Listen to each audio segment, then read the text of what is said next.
C'est un sacrifice vivant. C'est la raison pour laquelle l'apôtre Paul dit dans le livre de Romains, offrez vos corps comme un sacrifice vivant, ce qui sera de votre part un culte saint et agréable. Un culte raisonnable. Ça veut dire que c'est ce que Dieu attend de toi. Ça veut dire que quand on commence à adorer réellement, mais vraiment, il dit, ceux qui adorent vraiment, ceux qui ont à cœur d'adorer, le Saint-Esprit vient soutenir leur adoration. Et il vient la porter et il charge cette adoration d'un parfum particulier. Tu remarqueras que plus tu passes du temps dans la présence de Dieu et plus tu as soif de Dieu. Moins tu passes du temps dans la présence de Dieu et moins tu as soif de Dieu. Cela signifie que cette soif-là, tu n'es pas capable de la manifester naturellement. Cette soif que Dieu attend de toi, c'est lui qui l'a produit à l'intérieur de toi. C'est pour ça que lorsque l'on est dans des temps comme celui-ci, tu dois prier pour que Dieu puisse te permettre de passer au travers de ta fatigue physique. Tu dois prier pour que Dieu puisse te permettre de manifester la soif nécessaire afin qu'il puisse t'envoyer le feu. The prayer of a righteous person makes tremendous power available. La prière du juste donne l'accès à une grande puissance. Knowing that I am a righteous man. Sachant que je suis un juste. Knowing that I am a righteous man. Ayant la connaissance que je suis un juste. A righteous man prays knowing that God always hears him. Le juste prie sachant que Dieu l'écoute toujours. But here's what a righteous man says. Mais voici ce que le juste dit. Here's what Jesus said. Voici ce que Jésus a dit. Father, I thank you that you hear me always. Père, je te remercie de ce que tu m'exauces toujours. Le cœur de Dieu, c'est que tous les hommes soient sauvés. Peu importe leur âge, peu importe leur couleur de peau, peu importe leurs problèmes, peu importe leur passé, peu importe leur futur, peu importe les actions qu'ils posent aujourd'hui, peu importe leur prénom. Dieu veut que tous les hommes soient sauvés. Et c'est de notre mission et de notre responsabilité que d'accepter ce fardeau pour aller dire aux autres que Jésus-Christ est mort et ressuscité pour le salut de quiconque croit. Il y a des rendez-vous à la grandeur dans la vie de tout homme. C'est la raison pour laquelle certains d'entre vous, la grandeur est attachée à votre vie. Mais les combats que vous vivez sont juste des combats où on essaie de savoir qui est-ce que vous allez servir à la fin. Cela veut dire que dans votre vie et dans votre destin, il y a des moments où vous êtes dans la vallée du roi. Vous avez Sodome en face de vous et vous avez Melchisédek en face de vous. Et chacun d'eux essaie de savoir qui prendra la gloire. Jésus était dans la vallée du roi en sortant du Jourdain, baptisé du Saint-Esprit. La Bible dit d'abord, avant que les anges vinrent servir Jésus, Satan le diable vient pour le tenter. Ça veut dire qu'avant chaque grande élévation, Satan, voyant votre étoile en train de briller, il vient sur votre chemin pour essayer de corrompre cette étoile qu'il y a dans votre vie. Cela veut dire qu'il y a des grands choix pour votre destin que vous pouvez rater, simplement si vous n'avez pas de discernement dans la vallée dans laquelle vous êtes. Vous devez faire attention, parce qu'au sortir de dévotion, il y a une grandeur et une gloire qui vient sur votre chemin. Mais c'est le moment de pouvoir discerner où est Sodome et où est Melchisédek. Où est Sodome et où est Melchisédek? Cela veut dire quoi? Qui est-ce qui tirera la gloire de tout ce que je réussis à accomplir dans ma vie? Qui est-ce qui en tirera les bénéfices? Amen. Bon. Je ne suis pas encore sûr du titre de mon message. Mais est-ce qu'on peut y aller? J'en ai deux. Bon, tu sais déjà quand j'en ai deux, c'est qu'il y a un truc. Je m'attends juste à Dieu. Seigneur, aide-moi. Après l'évangéliste, c'est quand même assez difficile. Il a poussé le challenge. Homme de Dieu, là, je lui disais, je dois venir prêcher sérieusement pour ne pas que ça fasse école du dimanche. Amen. Ok. Donnez-moi juste le temps, parce que j'ai pris ma grosse Bible. On va déjà prendre le verset de notre jeûne. 1 Timothée chapitre 4, verset 15. Mais avant tout, est-ce qu'en salle annexe à l'étage, vous allez bien? Amen. À ce qui paraît ici, là, c'est la chambre haute. Hein.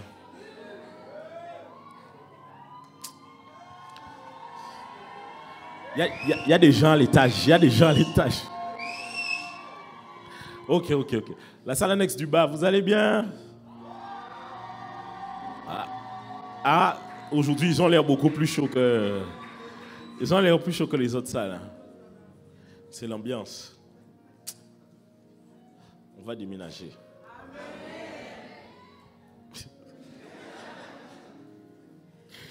Ok, alors prenons notre verset 1 Timothée chapitre 4, verset 15. Occupe-toi de ces choses. Donne-toi afin que tes progrès soient. Alors vous devez comprendre qu'il n'y a pas de progrès si vous ne vous donnez pas entièrement aux choses que vous devez faire. Alors la chose, c'est que souvent, lorsque on dit aux gens de se donner entièrement et qu'on parle de dévotion, les gens sont prêts réellement à pouvoir se dire, on va aller beaucoup plus loin avec Dieu, on va sacrifier beaucoup plus avec Dieu. Et donc, des fois, ils donnent de leur temps, ils donnent de beaucoup de choses. Mais quand le Seigneur arrive sur les sujets qui leur font mal, ils résistent énormément. Mais laissez-moi vous dire une chose, plus vous avancez avec Dieu, plus votre prochaine progression se trouve dans le fait de donner ce qui vous fait le plus mal en réalité. Aïe, aïe, est-ce qu'on peut y aller ou pas? Avant d'aller plus loin, dis avec moi, apôtre, je te pardonne. En fait, à chaque fois que tu penses à donner quelque chose à Dieu, lorsque tu penses à beaucoup de choses, les premières choses auxquelles tu penses là, et qui sont simples, c'est pas ça que Dieu veut. Au départ, tu dis à Dieu, Seigneur, je veux te donner ça. Il dit, laisse-moi. Il ne regarde pas. Tu dis, Seigneur, je veux te donner ça. Il dit, laisse-moi. Il regarde. C'est comme les mamans. Tu as déjà vu les mamans lorsqu'elles vont acheter un lit. On leur montre toujours les nouveaux lits design. On leur montre le nouveau lit bien rectangulaire et design. Elles ne veulent pas. Elle dit, c'est pas ça. Un dernier lit design, elles ne veulent pas. Mais lorsqu'elles voient le lit en bois, un peu rouge, mahogany, avec les formes à l'ancienne, elle dit, c'est ça là que je cherchais. Est-ce que je parle à quelqu'un? Et Dieu, c'est pareil avec nous. À chaque fois que nous sommes sur le point de donner, Dieu, en réalité, il cherche ce qui nous fait le plus mal. C'est la raison pour laquelle, lorsque tu donnes à Dieu, tu dois pouvoir t'assurer que ça te fait mal. Sinon, tu ne peux pas accomplir cette parole qui dit « moins de moi et plus de toi ». S'il doit y avoir plus de Dieu, ça veut dire que ce qui prend le plus de place dans mon cœur doit pouvoir mourir afin de lui donner la place. Je déclare dans le nom de Jésus que cette année 2024, tu laisses la place totale à Jésus et tout ce qui obscure ton cœur, tu le mets sous l'autel dans le nom de Jésus. Dis à ton voisin, donne-toi tout entier. Tu veux des progrès, donne-toi tout entier. Tu veux des résultats, donne-toi tout entier. Est-ce que je peux y aller ou pas? Monsieur, tu veux réussir dans ton mariage, donne-toi tout. Ça fait longtemps que vous n'avez pas été au restaurant. Il faut rattraper ça, ok? Il faut rattraper ça. Donne-toi tout. Les gens s'étonnent d'échouer dans des choses pour lesquelles ils ne sont pas donnés tout entier. Tu veux étudier, mais tu veux tes examens, mais tu n'étudies pas. Tu veux l'onction, mais tu ne payes pas le prix. Tu veux pouvoir aller plus loin avec Dieu, mais il n'y a pas la vie de prière. Donne-toi entièrement à tout ça. Est-ce qu'on est ensemble? Et même, tu veux que Dieu puisse t'amener à un nouveau niveau d'abondance financière, mais lorsqu'il... Il y en a, vous êtes convertis, vous êtes passés par les eaux du baptême, mais pas votre porte-monnaie. Vous l'avez enlevé avant de se plonger dans l'eau. Vous avez dit non, pas lui. Je ne l'amène pas avec moi. Mais j'aimerais vous dire ceci. Vous devez tout donner à Dieu. Alors attention, qu'on soit clair. Dieu veut que vous puissiez profiter de votre vie et des choses qu'il vous donne. Il y a une partie pour vous. Mais vous devez pouvoir savoir que vous ne vivez plus pour vous-même. S'il est mort pour nous, aujourd'hui, nous ne vivons plus pour nous-mêmes, mais nous vivons pour lui. Alors j'aimerais simplement qu'en 2024, tu arrêtes de te focaliser sur ta personne, tes projets, tes ambitions, mais que tu puisses te donner entièrement aux choses que Dieu a prévues pour toi, entièrement à ce à quoi il t'a appelé. Et ainsi, tu auras du succès. Est-ce qu'on est ensemble? On peut avancer? Ok. Maintenant, on va aller dans le livre d'Hébreux, chapitre 9, versets 6 à 7. Parce que si j'ai peut-être deux titres. Mon premier titre serait peut-être « La foi de ceux qui obtiennent ». Mais en réalité, j'ai un autre titre que j'aime bien qui s'appelle « Après le sacrifice ». Dis avec moi, après le sacrifice. Après avoir sacrifié, qu'est-ce qui se passe? Pourquoi des fois ça arrive souvent que les gens, ils donnent à Dieu de leur temps, de leur personne, de leur trésor, mais ils ne voient pas de résultat. Et c'est ce qu'on va voir aujourd'hui. Ok, premièrement, on va déjà aller dans Hébreux 9, 6 à 7. Il dit quoi? Or, ces choses étant ainsi disposées, les sacrificateurs qui font le service entrent en tout temps dans la première partie du tabernacle. Verset suivant. Il dit, et dans la seconde, le souverain sacrificateur seul entre une fois par an, non sans y porter du sang qu'il offre lui-même, pour lui-même et pour les péchés du peuple. Les amis, laissez-moi vous dire une chose. Vous qui êtes en train de vous dire, je suis prêt à tout donner, me donner entièrement à Dieu. Je suis prêt à tout lui donner, à me consacrer à lui. La première chose que j'aimerais vous dire, c'est que nous ne nous donnons pas à Dieu. Et nous ne donnons pas même financièrement à Dieu parce que nous cherchons son pardon. Parce que ces choses sont ceux qui se passaient dans l'ancienne alliance. Mais étant maintenant dans une nouvelle alliance parfaite, parce que la Bible explique ceci, qu'il y avait un problème dans l'ancienne alliance. Premièrement, les sacrificateurs, dans le livre d'Hébreux, il explique ça, les sacrificateurs mouraient. Donc il fallait à chaque fois pouvoir avoir de nouveaux sacrificateurs qui puissent les remplacer. Mais Jésus-Christ étant éternel, garde son office pour nous. Est-ce qu'on est ensemble? Deuxièmement, la Bible explique ceci, que comme il y a des sacrifices chaque année, ça rappelle en nous le souvenir des péchés que nous avons commis au cours de l'année. Mais le sacrifice de Jésus-Christ a eu lieu une fois pour nous. Ainsi, lorsque nous amenons sur l'autel, nous n'amenons pas sur l'autel parce que nous voulons nous faire pardonner. Tu ne peux pas amener ton offrande, ta dîme, parce que tu as envie de dire à Dieu, Seigneur, je veux que tu me pardonnes. Ton pardon, tu l'as obtenu à la croix au travers du sang de Jésus-Christ. Le pardon ne vient pas par les offrandes, le pardon ne vient pas par la dîme, le pardon ne vient pas par les sacrifices. Arrête de servir pour te faire pardonner parce que tu n'es pas en train de servir. Arrête de donner pour pouvoir te faire pardonner parce que tu n'es pas en train de donner. Jésus-Christ a déjà tout accompli à la croix. C'est la raison pour laquelle l'église francophone n'est pas habituée à donner. Parce qu'on leur a tellement mis dans la tête que oui, si tu donnes ceci, dans le sens de culpabilité. Les amis, le sang de Jésus a déjà coulé pour nous et il parle plus fort que le sang d'Abel. Il n'y a aucune offrande que tu peux donner qui remplace Jésus-Christ. Il n'y a aucune dîme que tu peux donner qui remplace Jésus-Christ. Jésus a déjà payé le prix à la croix. Je dis, Jésus a déjà payé le prix à la croix. Je n'ai pas besoin de sacrifice supérieur. Je n'ai pas besoin de plus que ça. Jésus a déjà... Aïe, aïe, aïe, aïe, aïe, aïe, aïe. Est-ce que je peux pousser ou pas? Si je jeûne, ce n'est pas pour le sacrifice. Pour dans le sens de me faire pardonner. Si je prie, ce n'est pas pour me faire pardonner. Si je fais toutes ces choses, ce n'est pas pour le pardon. Je le fais simplement parce qu'il y a un autre secret derrière ces choses. Est-ce qu'on peut y aller ou pas aujourd'hui? On peut y aller. Mets-moi le verset 11 maintenant, verset 11 à 14, et j'aimerais que tu puisses lire avec moi. Il dit quoi? Mais Christ est venu comme souverain sacrificateur des biens à venir. Il a traversé le tabernacle le plus grand et plus parfait. On parle du tabernacle là-haut. Ce n'est pas une question du tabernacle ici. On parle du tabernacle là-haut. Il dit qu'il n'est pas construit de main d'homme. C'est-à-dire qu'il n'est pas de cette création. Donc il y a un tabernacle au ciel. C'est la raison pour laquelle Dieu disait à Moïse, fais selon le modèle que tu verras. Je peux ouvrir une parenthèse. Les gens vous diront ceci. Écoutez-moi bien. Les gens vous diront, l'histoire de Jésus qui meurt à la croix, c'est une histoire qu'il y a dans beaucoup de, dans beaucoup de croyances, beaucoup de spiritualité. Et que l'histoire de Jésus a été copiée. Les amis, cette histoire de sacrifice pour l'humanité là, elle existe dans beaucoup de civilisations. Pourquoi? Parce que le sacrifice de Jésus, ce n'est pas il y a 2000 ans. Il y a 2000 ans, c'est ce que toi tu as connu. Regardez, nous sommes dans le temps. Nous avons le passé, le présent et le futur. Mais là-bas, il n'y a pas de temps. Nous sommes dans l'éternité. Ce qui veut dire qu'il n'y a pas de j'étais et je serai. C'est tout court, c'est le présent. Les choses sont telles qu'elles sont. Est-ce qu'on est ensemble? Donc, le sacrifice de Jésus-Christ n'a pas été opéré il y a 2000. Il a été opéré il y a 2000 ans sur terre. Mais il avait déjà été opéré ici. Parce que si Moïse sait qu'il y avait un sacrifice à pouvoir faire pour le pardon, c'est parce qu'il a vu cela dans le tabernacle céleste. Ainsi, tu blagues avec Satan ou quoi? Satan connaît le ciel. Donc il sait que forcément, le pardon qui doit venir ressemble au tabernacle qui est là-haut. Et donc il essaie de pouvoir le reproduire au maximum pour pouvoir le copier. Mais jusqu'à preuve du contraire, ce n'est pas seulement une question de ce qui s'est passé sur terre. Mais la Bible nous dit qu'il a traversé le tabernacle plus grand et plus parfait, qui n'est pas construit de main d'homme. C'est-à-dire qu'il n'est pas de cette... Verset suivant, regarde, il dit quoi? Verset suivant. Et il est entré une fois pour... dans le lieu, non avec le sang des boucs et des veaux, mais avec son propre sang, ayant obtenu une rédemption. Verset suivant, il dit quoi? Car si le sang des taureaux et des boucs et la cendre d'une vache répandue sur ceux qui sont souillés, sanctifiés procure la pureté de la chair.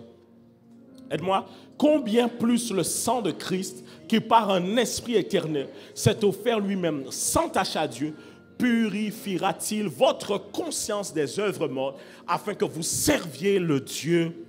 Ce qui veut dire que tu ne peux pas servir Dieu si ta conscience des œuvres mortes n'a pas été rachetée.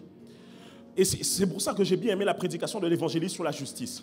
Parce qu'il permet à votre conscience de bien se positionner sur le fait que vous ne vivez plus selon les péchés que vous avez commis dans votre passé, mais devant Dieu, vous êtes juste. Est-ce qu'on est ensemble? Alors, j'aimerais que tu puisses mettre dans ta tête, ne pars pas en mission pour te faire pardonner. Ne pars pas de donner à Dieu tout à l'heure pour pouvoir te faire pardonner. Ne fais pas tout ce que tu fais comme si, Seigneur, regarde, s'il te plaît, pardonne-moi. Tu as déjà été pardonné à la croix. Arrête de chercher un autre pardon. Le pardon t'a déjà été offert à la croix. Est-ce qu'on peut avancer? On peut avancer? Maintenant. Vous pouvez vous asseoir.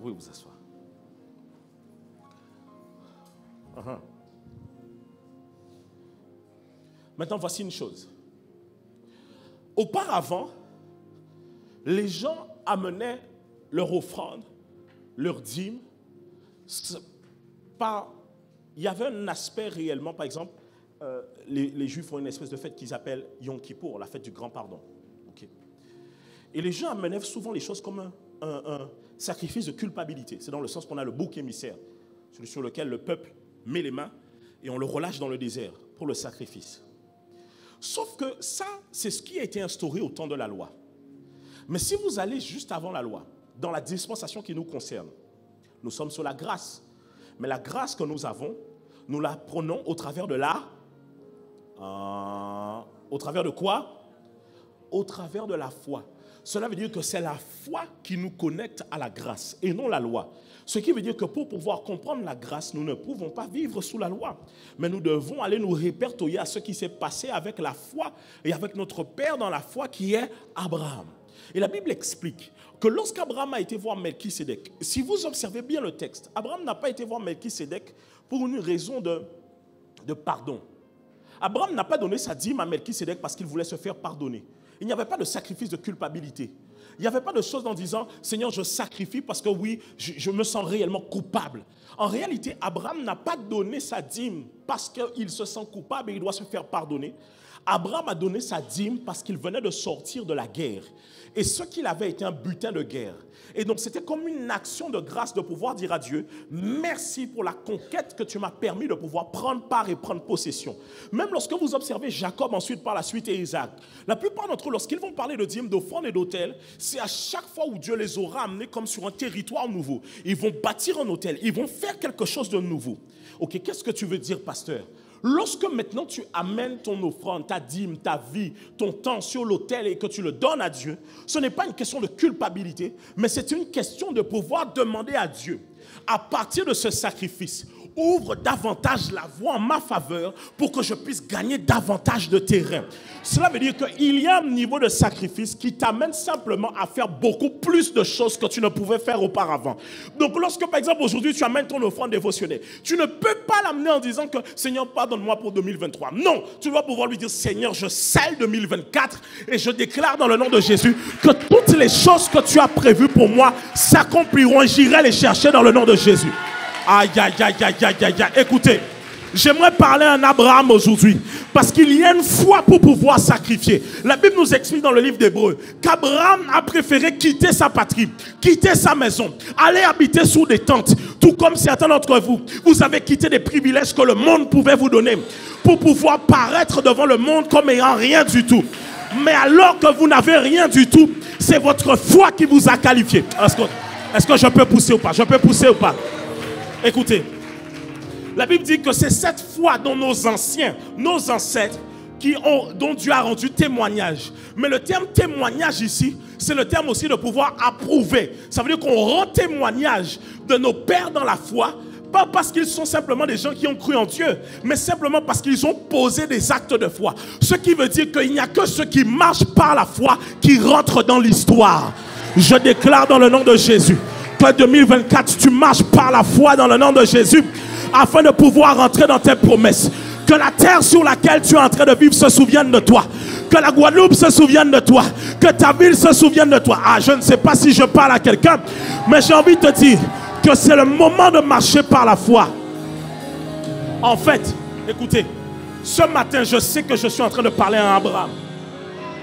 Abraham, laisse-moi te dire une chose. Quand c'est le temps de suivre Dieu, tu dois quitter des choses qui étaient un acquis jusque-là. C'est vrai, ça fait mal. C'est vrai, le monde rigole. Mais laissez-moi vous dire une chose. Tout comme Jacob qui fuit, lorsque Jacob revient, il est béni. Alors il y a le fait de pouvoir partir en étant la risée de tout le monde. Mais lorsque tu recroises les gens beaucoup plus tard, ils se disent, mais qu'est-ce qui s'est passé? Qu'est-ce qu'il y a eu? Et c'est ainsi qu'Abraham a été approuvé dans la foi, en donnant le sacrifice, en étant prêt à donner le sacrifice d'Isaac. Simplement parce qu'Abraham savait, la Bible dit, il savait que Dieu était capable de ressusciter. Ça veut dire que celui qui donne est capable de redonner encore. Et donc, Abraham était prêt à sacrifier, prêt à tout donner. Mais c'est parce qu'il était prêt à tout donner que Dieu a validé son acte de foi et lui a donné une postérité. Ce que Dieu veut voir, c'est ta foi en 2024. Les amis, laissez-moi vous dire une chose. Vous n'irez pas loin si vous n'êtes pas capable de mettre votre foi en action. Ne faites pas beaucoup de bruit. Quand je dis beaucoup de bruit, le bruit, ce n'est pas mauvais, mais on ne fait pas seulement du bruit. Après le bruit, on porte du fruit. Cela veut dire que j'ai fait du bruit, j'ai prié, j'ai cherché, mais à un moment donné, je dois mettre ma foi en action. Parce qu'Abraham m'a montré ceci, qu'il est possible de tout quitter, de passer par des étapes difficiles. Écoutez, mais réfléchissez bien. Abraham, écoutez. Abraham, il avait quel âge chez son père encore? 70 ans, comme ça, 70 ans. Qu'est-ce que tu as 70 ans, tu vis chez ton père? Oasimou. 70 ans, tu vis chez ton daron?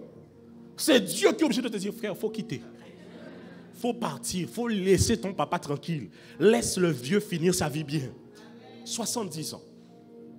Donc le gars part. Maintenant, moi, ce que j'aime bien dans l'histoire, qu'on a appris avec Melchisédek, je crois que c'est dans Genèse 15, 14, la Bible nous explique qu'Abraham est parti en guerre. Mais Abraham n'est pas parti en guerre contre juste une armée. Il est parti en guerre contre 5 rois. Ce qui veut dire qu'un homme qui paraissait comme, pas insignifiant, mais comme, guys, c'est pas glorieux quoi, finit par aller combattre 5 rois.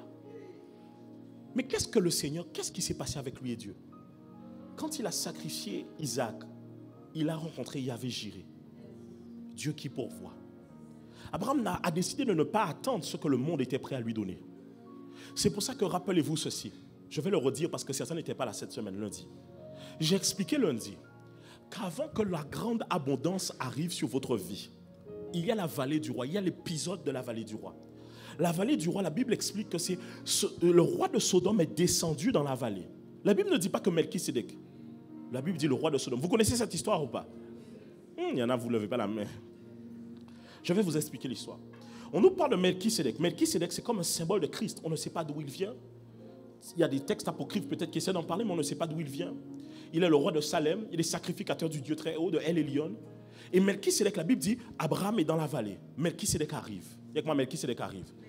Mais avant de citer Melchisédek, tu peux t'asseoir. Mais tu fais bien. Avant de citer Melchisédek, la Bible nous dit que le roi de Sodome descendit dans la... Vous voulez qu'on prenne le texte encore ou pas? Bon, on va le prendre encore. Parce que ton voisin me regarde en mode, pasteur.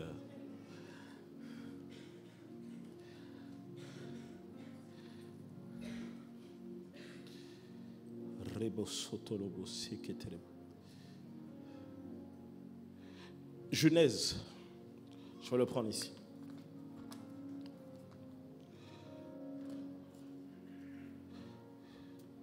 Saint-Esprit de feu, remplis-moi de toi, de gloire en gloire.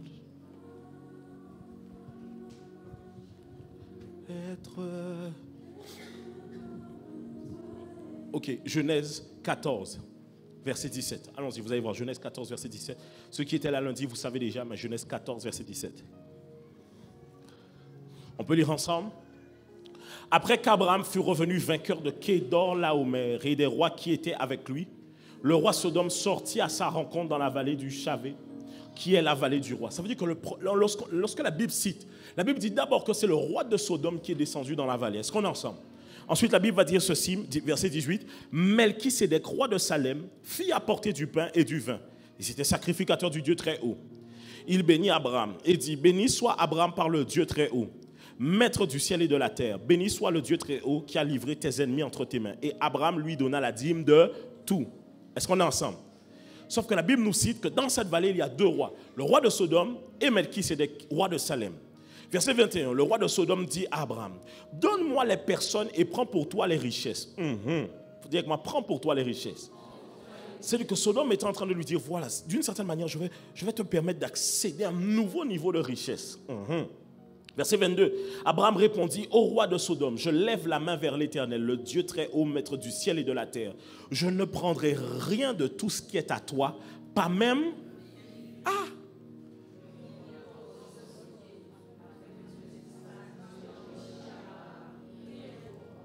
Rien. En fait, dans la version créole, c'est arak. On va prendre grain même. On n'en veut pas rien même. Papa me regarde, mais ouh là là là, tu vois pas? Donc Abraham était en train de dire ici, écoute-moi bien, je ne prendrai rien de ce que tu es sur le point de me donner, simplement parce que je sais. Abraham avait une certitude. Écoutez, il faut avoir la certitude pour refuser ça. Tu ne peux pas refuser ça, mon gars, tu viens de quitter. La Bible dit dans le livre d'Hébreux, Abraham préféra quitter sa patrie pour aller habiter dans des tentes. Tu habites dans des tentes, le gars est en train de te donner des richesses. On parle d'un roi. Abraham a la foi pour pouvoir dire, frère, je ne veux rien de ta part. Mais la Bible dit qu'il donna par contre à Melchisédek la dîme de tout. Et rappelez-vous, je vous ai expliqué ici que la dîme n'est pas de la loi. La dîme, en tout cas, requiert d'une loi universelle. Et la dîme, c'est le chiffre 10. Le chiffre 10 représente la totalité. Cela veut dire que lorsque je donne la dîme, je suis en train de regarder combien de plaies il y a en Égypte, combien de malédictions dans les générations 10. Lorsque vous regardez bien, combien de commandements il y en a? Le chiffre 10 représente la plénitude. Donc quand je donne la dîme, je suis en train de dire que tout ce que j'ai là, ça appartient à Dieu. Abraham est en train de nous donner une instruction que s'il est en train de donner la dîme à cette personne, le sacrificateur du Dieu très haut, c'est qu'il est en train de dire que tout ce que j'ai obtenu jusqu'ici, là, c'est Dieu qui m'a permis de l'avoir. Cela veut dire que lorsque tu es sur le chemin de l'abondance, il y a l'épisode de la vallée du roi dans ta vie. Le moment où le diable vient comme te proposer quelque chose pour passer à une autre étape. Mais si tu fais le malheur de pouvoir accepter cela, le diable dira plus loin que c'est moi qui t'ai permis d'obtenir toutes ces choses. Regardez, le diable a proposé à Jésus tous les royaumes de ce monde alors que Jésus savait qu'il allait déjà les recevoir. Parce que la Bible dit que son nom a été élevé au-dessus de tous les noms. À chaque fois que tu es sur le point d'obtenir quelque chose de Dieu, le diable amène la contrefaçon. Je ne sais pas si je parle à quelqu'un. Ne sois pas prêt à jeter Jean-Charles pour Brian. Souvent, avant qu'un frère dans l'église vienne pour pouvoir te parler, il y a un gars dans le monde qui arrive comme ça, coucou, et qui arrive pour pouvoir te draguer. Il rentre dans tes DM Instagram. Il est persistant. Un ex qui t'avait maltraité, comme par hasard, il a rêvé de toi. Ne te laisse pas avoir par Sodome. Aïe, aïe, aïe. Comme Abraham, tu dois dire rien pour moi. Est-ce que je parle à quelqu'un? Mon frère, s'il te plaît, elle a beau bien faire le riz haricot rouge. D'ailleurs, quand elle fait ça trop bien, il faut te méfier. Elle a beau faire bien la nourriture. Ne te laisse pas avoir par Tacha qui est dehors. Pour la sœur Alberta qui est à l'église. La sœur Alberta n'a peut-être pas encore le feeling, mais il suffit d'aller dans un magasin, on change le feeling comme ça. Est-ce que je parle à quelqu'un? Alors mon frère, sois quelqu'un qui a la vision. Arrête de te laisser avoir. Tu vois, écoutez, en plus, regardez. L'histoire d'Abraham est intéressante. Parce que dans cette histoire, alors qu'Abraham ressort de guerre, Abraham a deux options. Le roi de Sodome ou Melchisédek. Sauf que si vous observez chacune des options, il y a une option où on lui donne et il y a une option où il donne. Le roi de Sodome lui donne l'option de prendre. Melchisédek lui donne l'option de donner. Mais Abraham sait que celui qui donne, on lui donne. Vous prenez le terme donner en hébreu, Nathan. Vous le mettez à l'endroit comme à l'envers. Ça reste donné.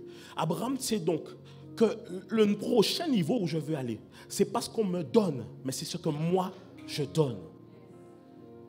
C'est la raison pour laquelle, quand on devient chrétien mature, on arrête de se demander qui va me donner l'amour dans l'église et on commence à se dire, est-ce que moi je donne l'amour à quelqu'un dans l'église?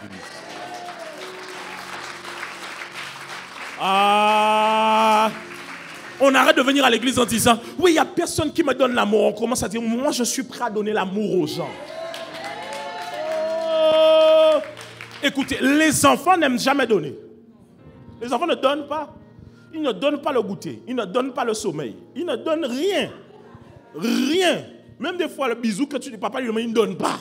Il ne donne rien. Mais lui, il aime qu'on lui donne. Si tu es tout le temps dans la mentalité de celui qui désire recevoir, c'est que tu es toujours un enfant.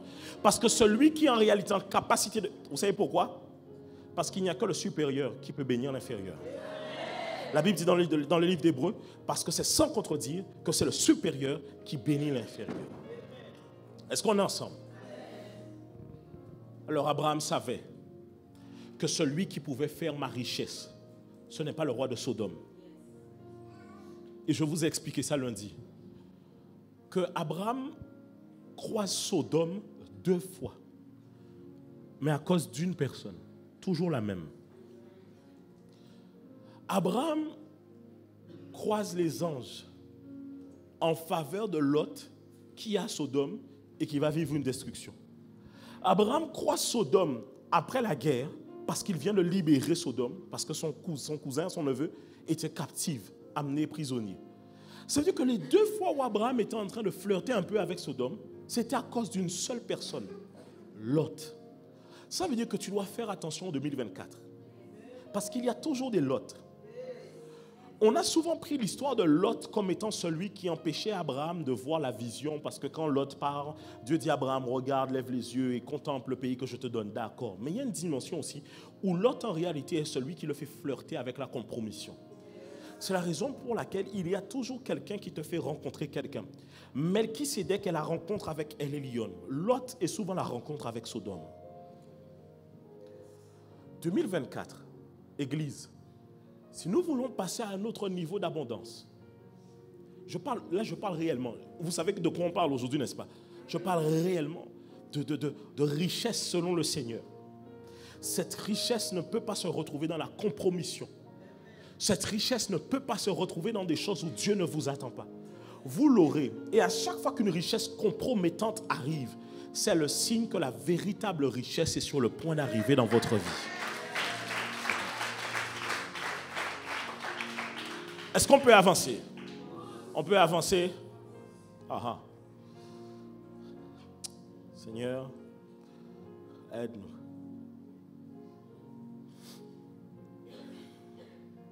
Il y a un verset que j'aime beaucoup.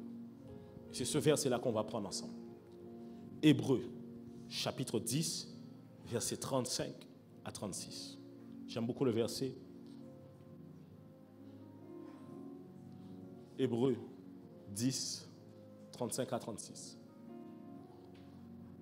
Tu l'as reçu, c'est vers les derniers. Hébreux 10, 35 à 36. On va le prendre et on va le prendre dans la version aussi parole de vie tout à l'heure. Tu peux préparer la version parole de vie. J'aime beaucoup ce verset. Il dit, attendez, je vais le prendre ici aussi.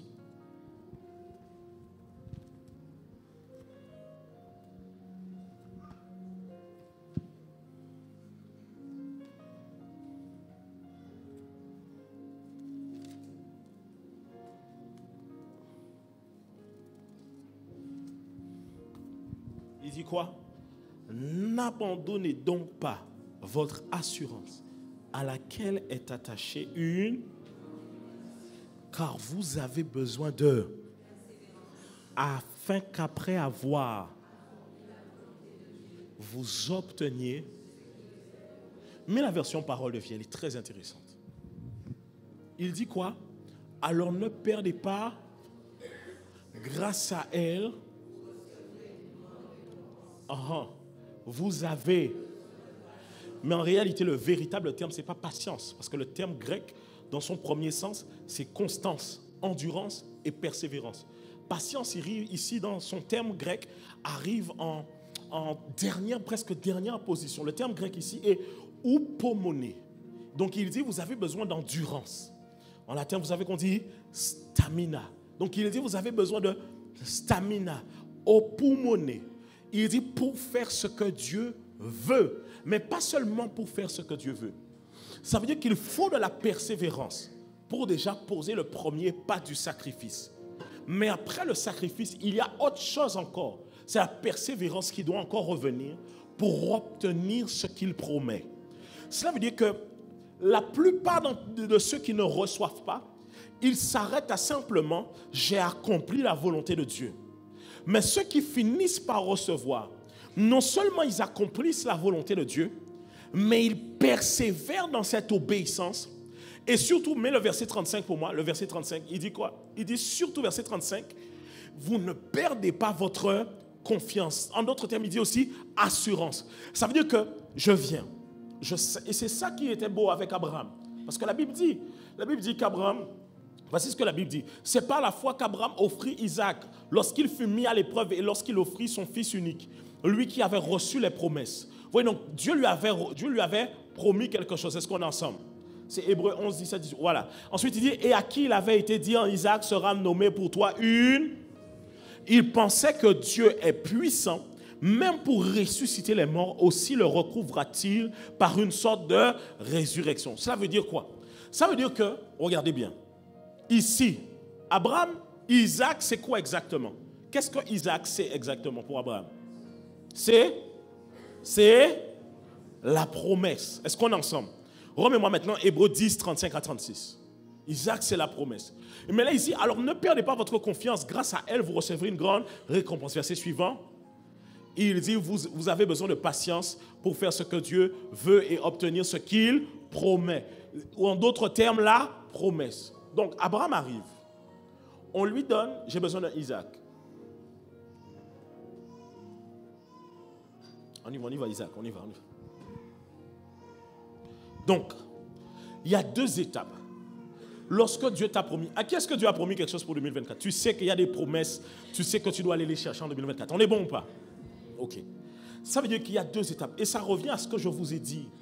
Je vous ai déjà dit ça beaucoup de fois, mais la Bible le confirme ici. Abraham vient. On lui donne Isaac. Donc Isaac vient. Viens. On lui donne Isaac. Maintenant, Abraham a Isaac avec lui. Mais il lui reste une autre étape encore. Parce que là, il vient de faire la volonté de Dieu. Est-ce qu'on est ensemble? Il marche dans la volonté de Dieu avec la promesse. Mais par la suite vient l'épreuve où Dieu lui dit, Abraham va le sacrifier. Écoutez, si Abraham n'avait pas sacrifié Isaac, il se peut que la postérité là, nous ne l'aurons pas reçu. Et regardez, écoutez bien. Vous voyez la postérité de Isaac, reste là. Vous voyez la postérité qu'Abraham devait avoir, comme étant toutes les tribus. Mais ce n'est pas ce que la Bible dit. La Bible dit dans le livre de... Est-ce que je l'ai dans le livre de Galates? La Bible dit, or, les promesses, Galates 3,16, mais pour moi, Galates 3,16. Or, les promesses, Galates 3,16, or, les promesses ont été faites à Abraham et à ça. Et il n'est pas dit, ô postérité, comme s'il s'agissait de... Mais en tant qu'il s'agit d'une seule, et à ta postérité, c'est-à-dire... Cela veut dire que la postérité qui était promise à Abraham n'était pas seulement une postérité d'avoir des enfants de manière physique. En fait, Abraham, lui, il a besoin d'enfants physiques. Dieu, lui, il a besoin d'une lignée. Mais une lignée, pourquoi? Pour pouvoir amener Jésus-Christ. Ainsi, la chose qui a fait valider que Jésus sera un descendant d'Abraham, c'est lorsqu'Abraham a continué à marcher par la foi, après avoir reçu la promesse physique, lorsque Dieu lui demande de sacrifier, Abraham répond favorablement. Ça veut dire quoi? Il fait preuve de confiance et d'assurance. Est-ce qu'on est ensemble?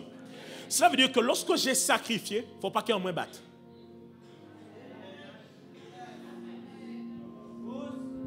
Si quand tu commences à sacrifier là, tu es en train de commencer à dire, comment je vais faire? Il faut pouvoir avoir la paix, comme cette veuve qui dit, nous avons 2 gâteaux, nous mangerons et après quoi? Nous mourrons.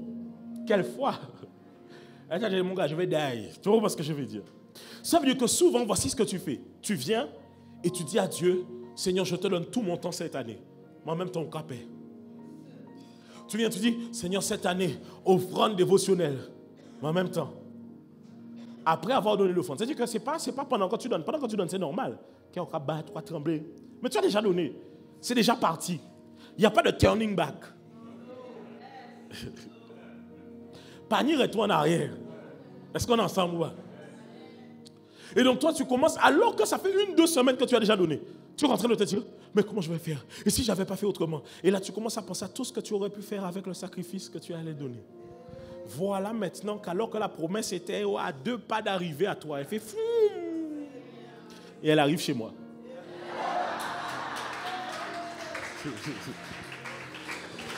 Attends, regarde.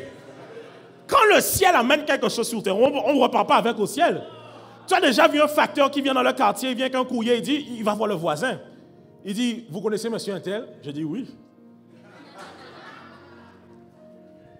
Aïe, aïe, aïe, aïe, aïe, aïe, aïe. Écoutez, dans le ciel, là, il y a un marché de bénédiction. La Bible dit, vous avez été bénis de toute bénédiction. Où ça, dans les lieux? C'est-à-dire que la bénédiction a déjà été relâchée. Mais il y en a, c'est juste qu'ils n'ont pas la foi pour aller la chercher. Donc ils viennent, ils sacrifient, mais après avoir sacrifié, quand il y aura tremblé, arrête de trembler. Sois prêt à pouvoir dire, je sacrifie et je marche dans l'assurance et la confiance, parce que je sais que celui qui m'a donné auparavant, il peut encore donner encore à nouveau. Aïe, aïe, aïe, aïe, aïe, aïe, aïe, aïe, aïe, aïe, aïe, aïe, aïe, aïe. Est-ce que je peux parler à quelqu'un? Celui qui m'a donné cette abondance, c'est qui me l'a donné? Est-ce que c'est le monde? Ce n'est pas le monde qui m'a donné cette abondance. Alors si Dieu me l'a déjà donné, il peut encore me la redonner. Aïe, aïe, aïe, aïe, aïe, aïe, aïe, aïe, aïe. Les frères de Joseph voyaient le manteau physique qu'il avait, mais ne voyaient pas le manteau spirituel qui était sur lui. Ils auront beau arracher la tunique, ça n'arrache pas le manteau spirituel qui est sur ta vie. Ils auront beau prendre, ça n'arrache pas. Parce que ce que Dieu a donné, aucun homme ne peut le reprendre. Alors si j'ai conscience que cette promesse vient de Dieu, Seigneur, tiens, je te la donne avec plaisir. Et parce que je sais que quand tu donnes encore plus. Tu donnes encore davantage. Ce que j'ai n'est pas suffisant. Pourquoi je vais me complaire? Le problème, c'est que tu es prêt à bouder Dieu pour quelque chose qui n'est pas suffisant. Si ce n'est pas suffisant, Seigneur, j'ai pas... c'est pas assez. Je te donne, multiplie ça pour moi. Et tu le sais, une fois que tu as mangé la graine, tu la redéposes dans la terre qui te l'a donnée. Cela veut dire que écoutez, la graine, tu l'as plantée où? Dans la? L'arbre a poussé où? Dans la? Il a pris racine où? Dans la? Une fois que tu as mangé la mangue, la graine là, tu la mets où? Cela veut dire que de là où tu l'as reçu, c'est de là où ça revient. C'est la raison pour laquelle au début, Dieu dit, l'homme est poussière. Tu vois ou pas? C'est-à-dire que ce qui te l'a donné, ça revient toujours là-bas. Donc ça veut dire une chose simple. Que si Dieu m'a donné ça, pourquoi j'aurais peur? La Bible dit, Abraham, non, c'est grave. Hein? C'est grave. La Bible dit que Abraham savait que Dieu ressuscite les morts. Bon, les amis, bon, attendez. Non. Vous ne prenez pas assez bien les... Regardez. Regardez ce que la Bible dit. Hébreux 11, 17 à 19. Formez-le-moi. Hébreux 11, 17 à 19. Je comprends pas pourquoi ton voisin est assis, mais c'est bon. C'est par la foi qu'Abraham offrit Isaac lorsqu'il fut mis et qu'il offrit son fils, lui qui avait reçu quoi? Mais regardez, verset suivant, qu'est-ce qu'il dit? Et à qui il avait été dit? Et rappelez-vous, Galate dit, pas aux postérités, mais une postérité. Verset suivant, qu'est-ce qu'il dit? Regardez. Et il pensait que Dieu est puissant même pour ressusciter les morts. Aussi le recouvra-t-il par une sorte de résurrection. Bon, Abraham, moi j'ai un problème avec toi. J'ai un grave problème avec toi, Abraham. C'est que nous là, nous connaissons l'histoire des ossements desséchés qui ont revu, les ossements qui ont touché les cadavres sont revenus à la vie. On connaît l'histoire de Lazare. On connaît l'histoire des gens qui ont déjà ressuscité. Mais Abraham, quel livre tu avais qui pouvait te dire que Dieu ressuscite les gens? Quelle ressource que tu avais pour pouvoir te faire croire que Dieu ressuscite les gens? C'est la raison pour laquelle il y a des gens qui lisent beaucoup la Bible, mais ils n'ont pas l'esprit qui est dedans. Ils lisent beaucoup. Ces hommes n'avaient pas la Bible comme toi et moi. Toi, tu as le... c'est répertorié, c'est marqué, c'est là, les historiques. Tu as les historiques de ça. Tu sais ce que Dieu a fait, mais tu ne crois pas. Abraham, lui, sa foi n'était pas basée sur ce qu'il savait que Dieu avait déjà fait, mais c'était sur ce que Dieu est capable de faire. Ça veut dire que les Abraham dans leur génération ne comptent pas seulement sur les miracles qui ont été avant, mais ils comptent sur eux-mêmes pour ouvrir la voie à de nouveaux miracles. Pour pouvoir dire, écoutez, il y a des gens, il y a un niveau qui dit, si quelqu'un d'autre le fait, je peux le faire. Mais il y a un niveau qui dit, je n'ai pas besoin que quelqu'un d'autre l'ait fait avant moi. Moi-même, je vais ouvrir la voie pour que d'autres puissent le faire après moi. Moi-même. Abraham, comment? Écoutez, non, je ne comprends pas. Abraham, explique-moi. D'où est-ce que tu sais que le gars ressuscite les morts? Comment tu sais ça? Comment ton fils sait que quand on le lit, là, il faut aller sur l'autel? La Bible ne dit à aucun moment que Isaac s'est débattu. Attends, c'est quand tu as aussi des barres comme ça. C'était ma blague, toi aussi, arrête. Est-ce que je parle à quelqu'un? La Bible ne dit pas comment Isaac vient. Père, il y a le bois, il y a le couteau. Mais où est l'agneau? Abraham répond, Dieu se pourvoira. Et j'imagine, parce que ça restait quand même son fils. Papa, toi tu comprends. C'est que quand... Parce que là on ne parle pas d'un enfant qui a 2 ans. Je crois que l'enfant avait les 11, 12, quelque chose comme ça. Qu'elle était déjà dans la pré-ado. L'enfant a grandi. Il a vu l'enfant courir, gambader. Il a vu l'enfant aimer des plats. Il a vu l'enfant se chamailler avec Ismaël. Il l'aime. Donc j'imagine le vide dans son regard quand il monte là-bas. Parce que c'est son enfant. Mais malgré que c'est son enfant, il a un niveau où il fait tellement confiance à Dieu qu'il dit Dieu se pourvoira. C'est que la Bible dit qu'il savait que le gars pouvait revenir pour une sorte de résurrection. C'est qu'Abraham savait que même si je lui avais tranché la gorge là, c'est dingue. Hein? Parce que, non, comme ou pas mon cas pitié, c'est normal ou pas ça. Mais poignarder quelqu'un, c'est beaucoup. Il faut beaucoup de sang-froid. C'est pas, si tu as déjà tué un cabri, tu sais qu'il faut y aller franchement. Il faut y aller franchement. Parce que sinon la bête souffre. Ça veut dire que j'imagine. La Bible dit qu'Abraham avait déjà le couteau en main. Prêt à envoyer. C'est-à-dire que Dieu a dit, c'est bon, j'ai vu son cœur. Il est prêt. Souvent Dieu observe juste, est-ce que tu es prêt à tout donner? Juste tout donner. Il dit oui, c'est les promesses. Et voilà comment Abraham garde sa promesse. Parce que, au départ, il fait confiance et il a l'assurance. Donc il marche. Est-ce qu'on est ensemble? Il l'obtient. Mais la Bible dit, remets pour moi Hébreu, c'était 10, Hébreu 10, 35, 30, oui. Non, Hébreu 10, ouais. Il dit, alors ne perdez pas, mets-moi l'autre version, Louis II. N'abandonnez donc pas votre assurance à laquelle est attachée, il ne dit pas une rémunération, une grande. Waouh. En fait, à chaque fois que vous observez les témoignages des gens, écoutez-moi bien, les témoignages des gens qui disent, moi j'ai tout donné à Dieu et j'ai rien vu en retour. Vous verrez qu'en cours de chemin là, ils ont perdu l'assurance. Ils ont donné mais avec beaucoup de regrets. Mais le juste là, quand il donne avec l'assurance de se dire, Seigneur, je n'ai rien là dans ma vie que ce n'est pas toi qui me l'as donné. Rien. Je dépends de toi. Je ne dépends pas de Sodome. Je dépends de Élion, le Dieu très haut. Alors je sais, Seigneur, que même si tu me redemandes ça là en question, tu pourras le faire encore à nouveau pour moi. Et regardez, verset 36. Mais le verset 36, il dit, car vous avez besoin de persévérance.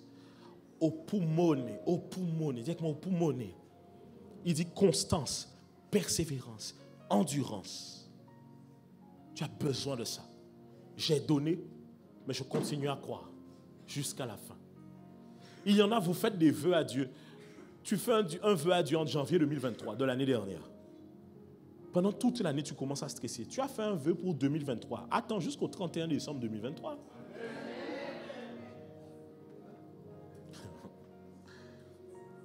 C'est comme si on te dit, aujourd'hui, aujourd'hui, je te donne 500 €. À 23 h, tu commences à dire non, tu m'as menti. Il est pas, je te dis aujourd'hui, on est toujours aujourd'hui. Tant qu'il est 23 h 59, on est toujours. Envoie-moi le message à minuit. En plus, Dieu, c'est le genre de personne. Hein? J'avais envie de dire que peut-être que Dieu est congolais. Je vais t'expliquer pourquoi. En fait, les Congolais, c'est pas ça que tu ne connais pas. Tu leur donnes 1 heure de mariage. 1 heure pour un mariage, c'est 19 h. Ils arrivent à quelle heure? Ma femme, il faut toi-même dire la vérité. Ils arrivent à quelle heure? Non. Je parle des papas qui viennent avec les parapluies là. Hein? Minuit. Tu donnes le rendez-vous à 19 h. Il y a des papas, ils n'arrivent pas à l'heure. Parce qu'il dit que s'il arrive à l'heure, en fait, tu vas le mélanger avec tout le monde. Tu vas le mélanger avec tout le monde. S'il vient avec sa belle tenue, tu ne vas pas le voir. Donc il attend le moment où vous êtes tous assis en train de manger pour voir le spectacle. Et il arrive au moment où tout le monde est déjà là installé et tu as déjà bien transpiré, tu as déjà gaspillé toi-même ta tenue. Il vient maintenant pour te dire, voilà où j'arrive moi-même. Et Dieu est comme ça, parce qu'au début, tu vas chercher beaucoup les gens. Mais Dieu attend jusqu'à ce que tu n'aies plus personne. Qui est personne? Dieu, c'est le Dieu là qui se révèle dans des fois la solitude. Quand il n'y a plus personne. Quand c'est fini pour toi. C'est-à-dire que même tes ennemis, même ils ont pitié. Tes ennemis même disent, mais Seigneur, bah, on favait. C'est à terre. Mais c'est là maintenant que Dieu dit, alors que tout le monde a déjà dit que c'est mort. Je vais amener ma vie maintenant et j'entre maintenant en scène. Et c'est là où les gens se demandent, mais comment tu as fait? C'est le doigt de Dieu. C'est le doigt de Dieu. Est-ce qu'on peut avancer? Donc, après le sacrifice, parce que le titre de mon message c'est après le sacrifice, comment garder le sacrifice? Et comment obtenir la récompense qui est liée au sacrifice? Écoutez, je vais vous le dire. Quand vous faites une offrande, une dîme, peu importe ce que c'est à Dieu, vous devez le faire librement. Dis avec moi, librement, sans contrainte et avec joie. Mais voici une chose que je suis obligé de vous dire. L'une des raisons pour laquelle les chrétiens ont souvent donné et n'ont pas vu de résultats dans leurs finances, je parle bien dans leurs finances, ils ont vu des résultats partout, mais dans leurs finances, c'est parce qu'ils sont tellement spirituels que quand ils amènent leur offrande, ils disent, je donne de bon cœur, Seigneur, je n'attends rien en retour.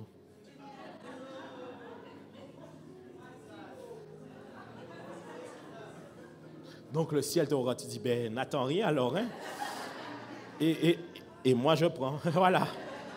Parce que, non, le ciel ne gaspille aucune ressource. Tu vois pas ce que je veux dire? Tu sais, il y a des gens qui sont beaucoup bénis là sur la terre, c'est parce qu'il y en a des gens qui ont gaspillé ce qu'ils avaient. Donc toi tu reviens à Dieu, Seigneur, j'attends rien en retour. Même Joseph n'a pas fait ça. Joseph a traduit le rêve de les chansons. Il lui a dit, mon gars, écoute-moi bien, quand tu seras là-bas, là, ne m'oublie pas. Joseph n'a pas fait, oh tu sais, franchement, de tout cœur, hein? Je suis un prophète comme ça. Joseph a dit, écoute-moi mon gars, toi tu vas die. Donc on a hâte de parler, il y avait le panetier, il dit au panetier, toi on va te couper la tête, ta tête tombera. Il dit à les chansons, toi tu vivras. Donc il a fini de parler avec le panetier, il se tourne vers les chansons.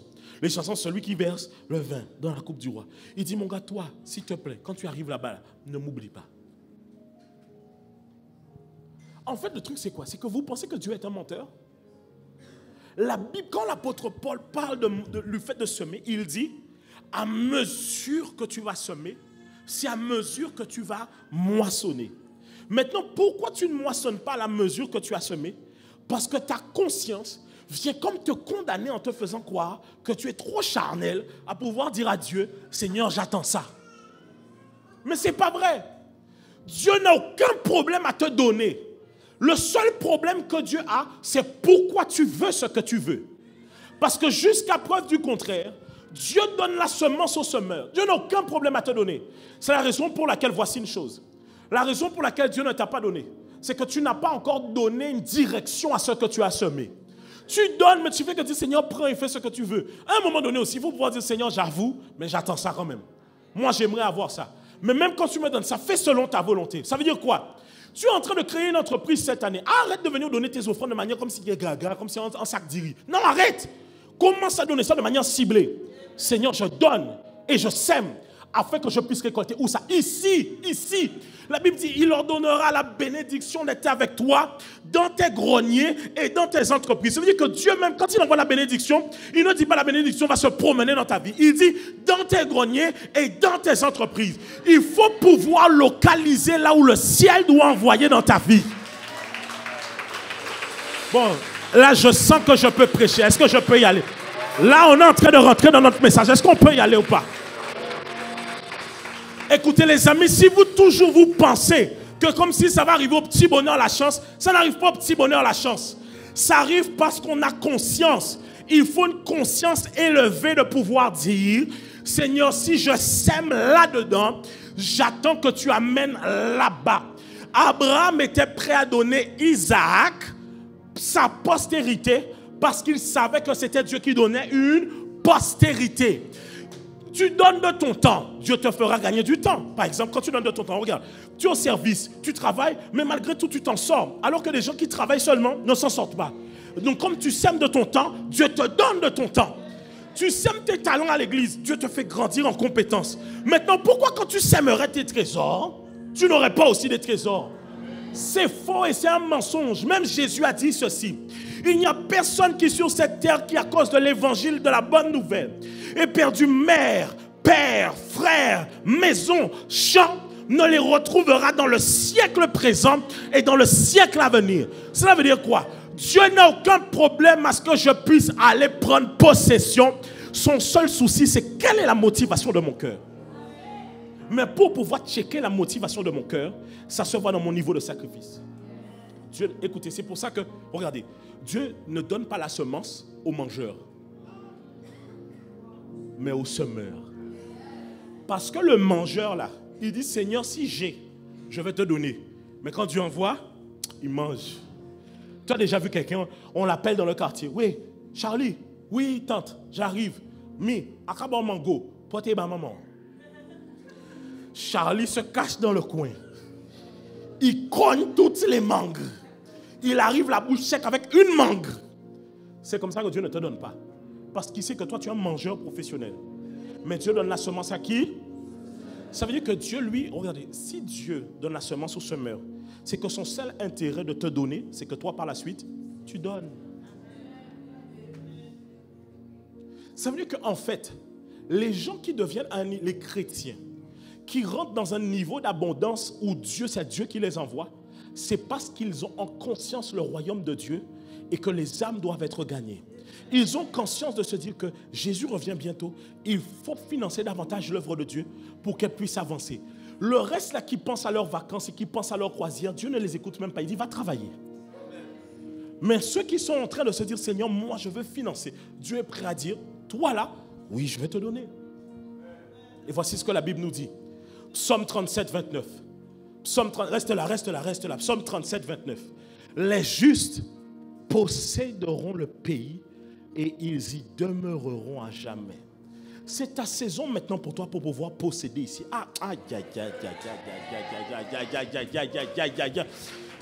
Non, on va arrêter cette année. Écoutez-moi bien.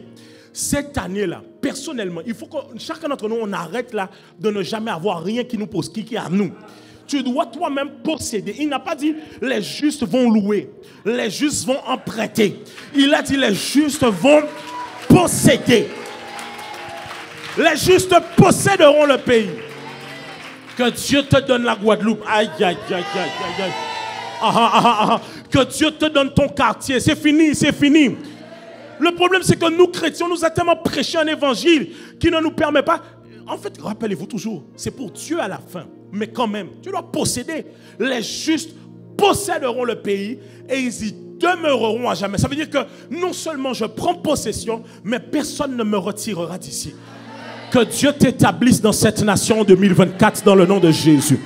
Je ne sais pas dans quelle commune que tu viens, mais là où administrativement c'était bloqué depuis longtemps, qu'il y a un déblocage cette année dans le nom de Jésus. Toi qui cherches un terrain depuis longtemps et tu as mis l'argent de côté, que Dieu t'amène à prendre possession de ce terrain surnaturellement dans le nom de Jésus. Qui t'amène à prendre possession de cette maison. Tu dois arrêter la location et rentrer dans la possession. Arrêter de rembourser le crédit des autres et rentrer dans ce qui est à toi. La Bible dit à Abraham, tu prêteras, mais tu n'emprunteras pas. Les nations seront bénies au travers de toi. Et il dit qu'en Christ, nous sommes la postérité d'Abraham.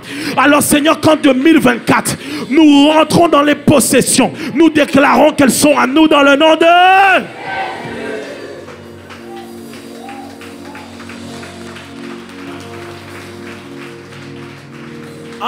Est-ce qu'on est bon? Là, on est... Oui, je suis sur la fin. Pour pouvoir te dire ce qui t'attend en 2024. C'est fini. 2024, le temps où tu es en train à chaque fois d'aller louer, tu pars là, tu vas là, tu vas. C'est que Dieu te donne ton chez toi. Que Dieu te rende propriétaire dans le nom de Jésus. Oui. C'est ma prière. Que lorsque le propriétaire de cette maison même puisse voir ton visage, il dit, madame, je ne sais pas pourquoi, hein, mais ne passez pas par une agence. Voyez avec moi directement.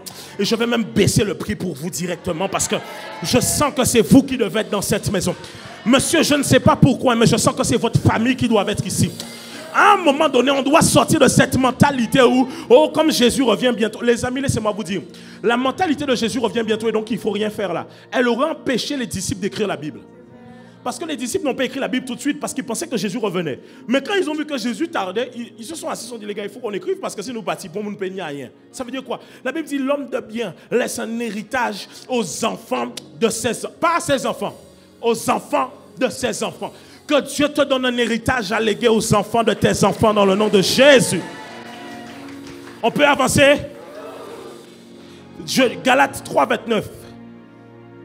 Galates 3,29, reste là. Et si vous êtes à Christ, si vous appartenez au Christ, vous êtes donc la famille d'Abraham, vous êtes héritier comme Dieu l'a promis. C'est une promesse. C'est une promesse. C'est une promesse. C'est une promesse. Et c'est une promesse. Et ensuite il dira Genèse 35, 11. Genèse 35, 11. Voici ce qu'il dit. Il dit, Dieu lui dit, je suis le Dieu tout-puissant. El Shaddai. Sois fécond et multiplie. Donne naissance, que ce soit physiquement, comme administrativement à des projets, à des entreprises. Commence à être fécond. On a vu ensemble la parabole des talents où le méchant serviteur, il n'avait qu'une chose et il redonne à son maître une seule chose. Multiplie ce que Dieu t'a donné. Il dit, une nation et une multitude de nations naîtront en toi. C'est ce que je veux prophétiser pour toi. Mais j'aime beaucoup la partie suivante. Il dit quoi? Il dit, et des rois sortiront de tes reins. Que cette génération voit tes enfants et que tes enfants dominent dans cette génération dans le nom de Jésus. Non, je ne sais pas si je parle à quelqu'un qui a compris que sa postérité prendra possession. Que de ton rein puisse sortir des rois dans le nom de Jésus. Que de ton rein puisse sortir des hommes et des femmes qui tiendront le sceptre de cette nation dans le nom de Jésus.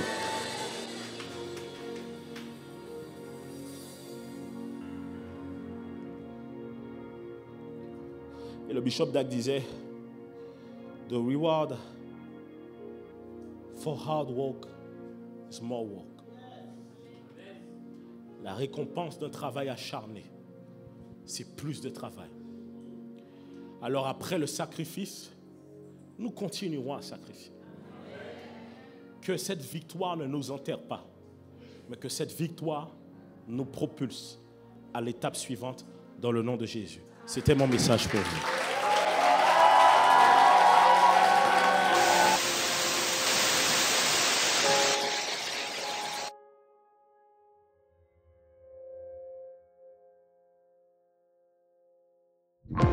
C'est un sacrifice vivant. C'est la raison pour laquelle l'apôtre Paul dit dans le livre de Romains, offrez vos corps comme un sacrifice vivant, ce qui sera de votre part un culte saint et agréable. Un culte raisonnable. Ça veut dire que c'est ce que Dieu attend de toi. Ça veut dire que quand on commence à adorer réellement, mais vraiment, il dit, ceux qui adorent vraiment, ceux qui ont à cœur d'adorer, le Saint-Esprit vient soutenir leur adoration. Et il vient la porter. Et il charge cette adoration d'un parfum particulier. Tu remarqueras que plus tu passes du temps dans la présence de Dieu, et plus tu as soif de Dieu. Moins tu passes du temps dans la présence de Dieu, et moins tu as soif de Dieu. Cela signifie que cette soif-là, tu n'es pas capable de la manifester naturellement. Cette soif que Dieu attend de toi, c'est lui qui l'a produit à l'intérieur de toi. C'est pour ça que lorsque l'on est dans des temps comme celui-ci, tu dois prier pour que Dieu puisse te permettre de passer au travers de ta fatigue physique. Tu dois prier pour que Dieu puisse te permettre de manifester la soif nécessaire afin qu'il puisse t'envoyer le feu. The prayer of a righteous person makes tremendous power available. La prière du juste donne l'accès à une grande puissance. Knowing that I am a righteous man. Sachant que je suis un juste. Knowing that I am a righteous man. Ayant la connaissance que je suis un juste. A righteous man prays knowing that God always hears him. Le juste prie sachant que Dieu l'écoute toujours. But here's what a righteous man says. Mais voici ce que le juste dit. Here's what Jesus said. Voici ce que Jésus a dit. Father, I thank you that you hear me always. Père, je te remercie de ce que tu m'exauces toujours. Le cœur de Dieu, c'est que tous les hommes soient sauvés. Peu importe leur âge, peu importe leur couleur de peau, peu importe leurs problèmes, peu importe leur passé, peu importe leur futur, peu importe les actions qu'ils posent aujourd'hui, peu importe leur prénom. Dieu veut que tous les hommes soient sauvés. Et c'est de notre mission et de notre responsabilité que d'accepter ce fardeau pour aller dire aux autres que Jésus-Christ est mort et ressuscité pour le salut de quiconque croit. Il y a des rendez-vous à la grandeur dans la vie de tout homme. C'est la raison pour laquelle certains d'entre vous, la grandeur est attachée à votre vie. Mais les combats que vous vivez sont juste des combats où on essaie de savoir qui est-ce que vous allez servir à la fin. Cela veut dire que dans votre vie et dans votre destin, il y a des moments où vous êtes dans la vallée du roi. Vous avez Sodome en face de vous et vous avez Melchisédek en face de vous. Et chacun d'eux essaie de savoir qui prendra la gloire. Jésus était dans la vallée du roi en sortant du Jourdain, baptisé du Saint-Esprit. La Bible dit d'abord, avant que les anges vinrent servir Jésus, Satan le diable vient pour le tenter. Ça veut dire qu'avant chaque grande élévation, Satan, voyant votre étoile en train de briller, il vient sur votre chemin pour essayer de corrompre cette étoile qu'il y a dans votre vie. Cela veut dire qu'il y a des grands choix pour votre destin que vous pouvez rater. Simplement si vous n'avez pas de discernement dans la vallée dans laquelle vous êtes. Vous devez faire attention. Parce qu'au sortir de dévotion, il y a une grandeur et une gloire qui vient sur votre chemin. Mais c'est le moment de pouvoir discerner où est Sodome et où est Melchisédek. Où est Sodome et où est Melchisédek. Cela veut dire quoi? Qui est-ce qui tirera la gloire de tout ce que je réussis à accomplir dans ma vie? Qui est-ce qui en tirera les bénéfices?